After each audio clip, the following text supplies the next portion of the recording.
Sa lahat ng nanonood, may gusto lang kaming i-share. Hindi ito tungkol sa Amerika, hindi rin ito tungkol sa Pilipinas.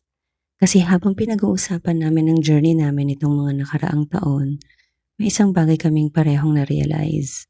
Magkaiba man ang naging kwento namin, pareho pala kaming matagal na may isang ugali. Ang ugali ng palaging naghihintay. Siya, mahigit 30 taon siyang nanirahan sa Amerika. Doon siya bumuo ng buhay. Doon niya pinalaki ang mga anak niya. Doon niya ibinigay ang napakaraming taon bilang isang ama at provider. At hinding-hindi niya ipagpapalit ang mga panahong iyon. Pero habang lumilipas ang mga taon, habang nag-iiba ang season ng buhay, habang lumalaki ang mga anak at nagsisimula na rin silang magkaroon ng sarili nilang buhay, may isang tanong na unti-unting nabuo sa puso niya. Ano kaya ang next chapter ng buhay ko? Hindi ito tungkol sa pagtalikod ng buhay na meron siya. Hindi rin ito tungkol sa paglimot ng mga taong mahal niya sa Amerika, kundi tungkol sa pag-embrace ng panibagong chapter ng buhay. At doon, unti-unting nabuo ang pangarap niyang bumalik sa Pilipinas at mag-build ng isang buhay na may mas malalim na purpose para sa amin. Ako naman, 7 taon lang akong nanirahan sa Amerika. Pero bago pa man yun, habang nagtatrabaho ako rito sa Pilipinas, may sarili rin akong version ng paghihintay. Lagi kong inuuna ang pamilya. Lagi kong iniisip kung paano makakatulong, kung paano makakaipon, kung paano magiging mas maganang buhay ng mga mahal ko. At habang ginagawa ko yun, unti-unti ko ring ipinagpapaliban ang sarili ko. Saka na lang, saka na ako magpapahinga, saka ako na lang bibilin yung gusto ko. Saka na ako mag-enjoy kapag mas okay na ang lahat. At feeling namin, marami sa atin ang ganun.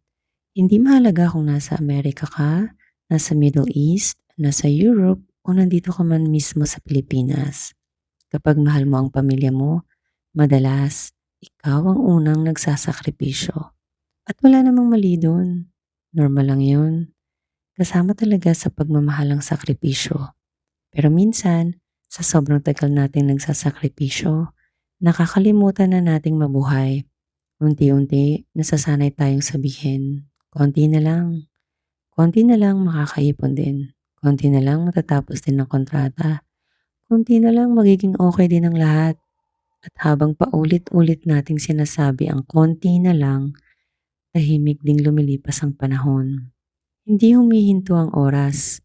Tumatanda ang mga magulang natin, lumalaki ang mga anak at mga pamangkin. May mga kaibigan tayong dati halos araw-araw nating nakakausap. Pero ngayon, minsan na lang. May mga simpleng sandali na hindi na natin maibabalik. At ang masakit, madalas hindi natin napapansin habang nangyayari pa.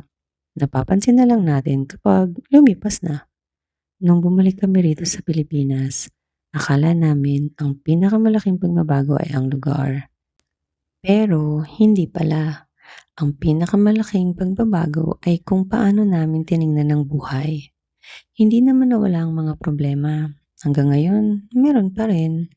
May mga plano pa rin hindi natutuloy. May mga araw na sobrang nakakapagod. May mga gabing ang daming iniisip. Pero may isang bagay na hindi na namin gustong ipagpaliban. Ang mabuhay. Ngayon, mas na-enjoy na namin ang simpleng almusal. Mas na-appreciate namin ang tahimik na umaga. Mas natatawa kami kahit sa maliliit na bagay. Mas napapansin namin ang mga ordinaryong araw. At alam niyo kung bakit? Kasi nung sobrang busy kaming habulin ng future, hindi namin namalayang nangyayari na pala ang buhay. Kapag pinapanood namin ang mga lumang videos namin, napapangiti kami. Noong kinukuhanan namin ang mga eksenang yan, wala naman kaming iniisip na special.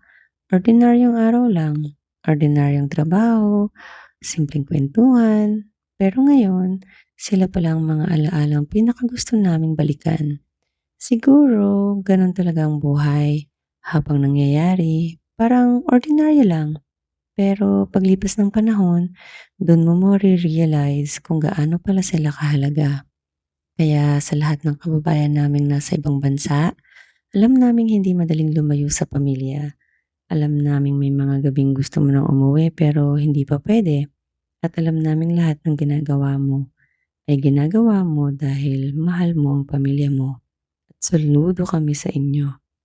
Hindi namin sinasabing umuwi ka na, hindi rin namin sinasabing tumigil kang mangarap. Ang gusto lang naming sabihin ay ito, habang binubuo mo ang future na pinapangarap mo, huwag mong hayaang dumaan ang present nang hindi mo man lang na-enjoy. Tumawag ka sa nanay mo kahit 5 minuto lang. Sabihin mo sa tatay mo na miss mo siya. Yakapin mo ang asawa at mga anak mo kapag may pagkakataon. Magpasalamat sa isang ordinaryong araw. At huwag mong hintaying maging perfect ang buhay mo bago mo payagan ang sarili mo na maging masaya. Dahil baka ang pinakamahal na kapalit ng palaging paghihintay ay hindi pera, hindi pagod, kundi ang mga sandaling hindi na natin kailanman maibabalik. At kapag dumating ang araw na babalikan natin ang buhay natin, sana hindi lang natin maalala kung gaano tayo nagsikap. Sana maalala rin natin na kahit busy tayong binubuo ang future, hindi natin nakalimutang mabuhay sa present. Yun lamang po. Maraming salamat sa patuloy niyong pagsama sa journey namin. At sana, nasan man kayo ngayon, mag-iwan din kayo ng space para sa mga simpleng moments na balang araw, sila pala ang magiging pinakamahalagang alaala ninyo. Yun lamang po. At sa susunod pong muli, paalam!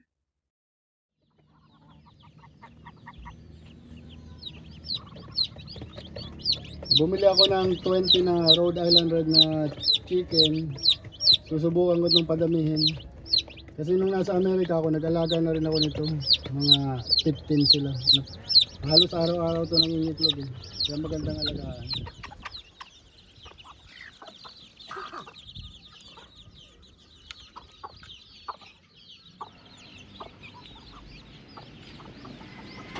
At ito mga lalaki, may lalaki pa dyan. Ito nagtatagong lalaki, takot yung natasawa niya. Dito sa table ng naka-flat ha. Para Okay. hindi mag-stop. Welcome to our little laundry shop, laundry house. Ito po yung pinagkakabanhan namin. Kaya medyo missing in action po kami sa YouTube.